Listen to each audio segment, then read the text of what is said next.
Hello. A long time no see. It has been a long time since I did a recipe-based video. So today's video is going to be 7 different recipes, 7 different protein powder flavors, and all the recipes are going to be based around oats because I am addicted right now. I am absolutely loving oats. I don't know why, but I hope that you will give this video a thumbs up, try some of these recipes, and enjoy. First up, we have one of my favorite recipes right now, the secret ingredient being cauliflower rice for volume. Bear with me, I promise this tastes good, especially if you're shredding and you can't have as many oats as your heart desires. So what you're going to need to do is actually cook your cauliflower rice. I personally use a frozen one, put it in the microwave for a few minutes. I add my oats to a pan, and then once the cauliflower rice is cooked, I'll top the oats with that. I'll mix up a scoop of protein powder with some water, stir it all around, and once it's fully mixed, that is when I'll pour it into the pan with the oats and the cauliflower rice on a low heat to cook. You want to make sure that you are stirring it continuously on the low heat so it cooks evenly. While the oats are cooking, what you're going to do is get 200 grams of frozen berries and defrost them in the microwave. Of course, you could use fresh berries if you have them, but frozen is a-okay and often much cheaper. Once they're defrosted and the oats are cooked, you are going to pour the oats onto the berries, nice and hot, and then you're going to top the oats with some sugar-free maple syrup and some cinnamon. I love cinnamon on everything. So simple, so delicious. Next up, we have a nut butter heavenly delight. This one is for all the nut butter lovers. This is a meal prep type recipe, or if you're making it for yourself and someone else, this is going to be great. All you need is a peanut butter, protein powder, peanut butter, and some oats. I'm pouring in the oats. I add in the scoop of protein powder using 2 scoops, one for Ross, one for me, and then of course a heap of peanut butter. I'm using 40 grams. Oh my gosh, delicious. The key to getting this recipe right is the amount of water that you use. So I'm using a water bottle and slowly pouring it in, stirring as I go. So pour in a little bit, stir it around, and stop adding water once you get a nice thick texture. You don't want it to be too runny. Once you've done that, what you're going to do is split it into 2 containers. I'm using ones with lids so that I can just put them into the fridge and soak it for a few hours or even overnight. Usually I'll make it the night before or first thing in the morning so that it's nice and cold when I'm ready to have it. By the time you take it out of the fridge, it should be nice and thick. Super simple, give it a go. Next up, we have an apple-based microwave mug cake. I absolutely love all things apple, and I actually had some apple stew in the cupboard, so I thought, let's try and make up a recipe and wing it, and I actually got it right this time, so I'm super excited. I didn't have any oat flour, so all I did was actually blitz up some oats in my NutriBullet and made some flour for myself. You could use any kind of flour, but this was just a super simple thing for me to do. So what you're going to do first is weigh out some apple sauce. I'm using a no sugar added one.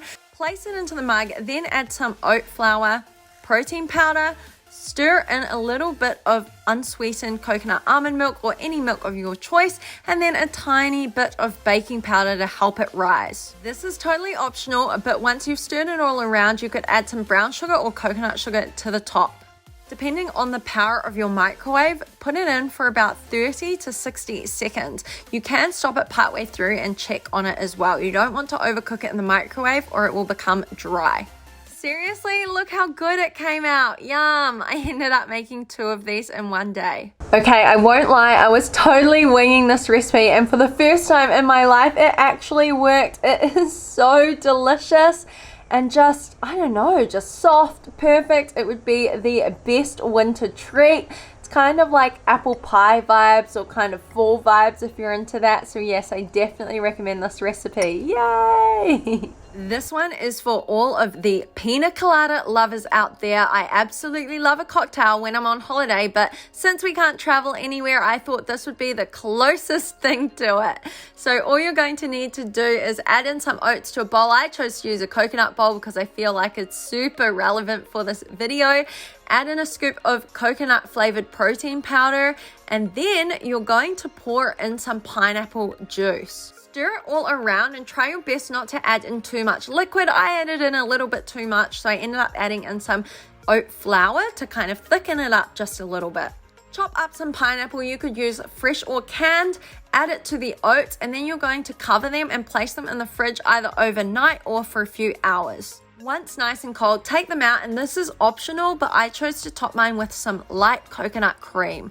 Oh my gosh, this turned out better than I expected.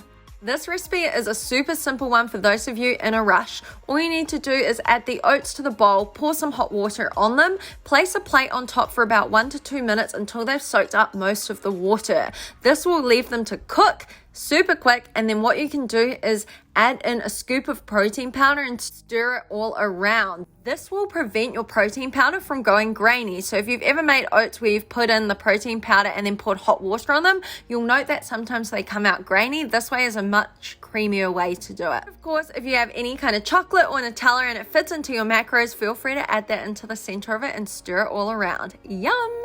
Following on from Nutella, it makes sense to do a double chocolate protein oats. Oh my gosh, I have the Ghost chocolate cereal milk flavor and it is delicious. So what you're going to do is similar to the last recipe, put in the oats, pour in some hot water, put a plate on top, let them soak for about 1 to 2 minutes, and then you're going to stir in a scoop of protein powder with the oats. Once it's mixed around, you can add some chocolate to the top of it. I just got this new dark chocolate and this was a killer combination. Look at that melt. Okay, so they might not look pretty, but that chocolate melt is to die for. Double choc overload. Yes, of course you can use any kind of chocolate that you want, but I chose to use a dark chocolate.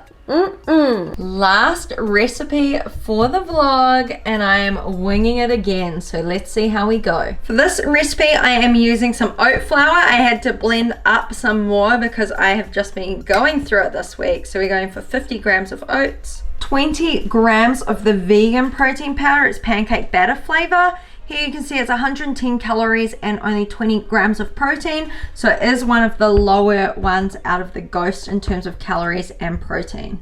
Making the most of my apple sauce that I had from earlier in the week. Add in the tiniest bit of baking powder. Stir it all around and just add in milk as needed.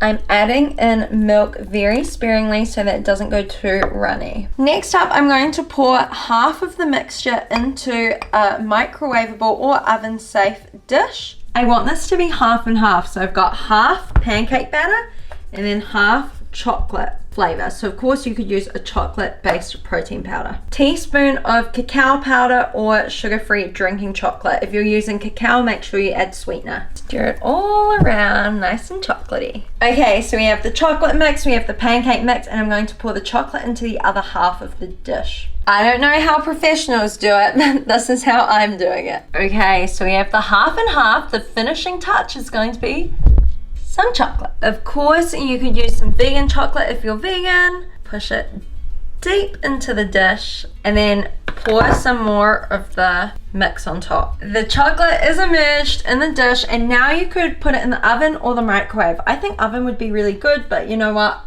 I'm just gonna speed things up and do it in the microwave. Oh my gosh, it's rising. Woo! Okay, 2 minutes instead of like 20 minutes in the oven. Let's see what it tastes like. Okay, the moment of truth. Oh my gosh, I wish you could see that melt. Look at that texture. It is like a gooey cake with melted chocolate in the middle. Look at that. For someone that does not bake and does not really do recipes, this was another successful one in which I completely winged it. Yes! Okay, that is all 7 recipes. I absolutely loved every single one of them. I had to film them across the last few days because if I filmed them all in one day, let's be honest, I would have eaten every single one of them. I loved all the recipes. I hope you do too. When it comes down to choosing a protein powder, a lot of people ask me, how do you choose what protein powder is right for you? The first thing I want to say is protein powder isn't a necessity, it's actually a supplement. So it supplements your overall healthy lifestyle. So when it comes to protein, I personally eat meat, as does my fiance Ross, so we could get enough protein in through the foods that we eat. However, for taste and convenience and just, a little sweet treat for myself, I personally do like to use protein powder, especially when it comes to making things like smoothies and oats. I find it a really good way to sneak some extra protein in and to really just satisfy my sweet cravings. We spoke about what our favorite Ghost protein powder flavors were. Ross said his favorite was the cereal milk and then the peanut butter cereal milk, whereas my favorite is the peanut butter cereal milk and then probably the choc chip cookie dough because it has actual cookie pieces in it, and then third would be the cereal milk flavor. I think it really depends on the individual and their flavor preferences as to what protein brand you're going to use and what flavor you're going to choose. I have a very sweet tooth, so I find that the Ghost brand is great for me, and I also like to stick to the sweeter flavors. So that's kind of everything I had to say on this. I hope that you enjoyed the video. I hope that you try some of the recipes. Let me know how you go, and I'll catch you in the next video. Bye.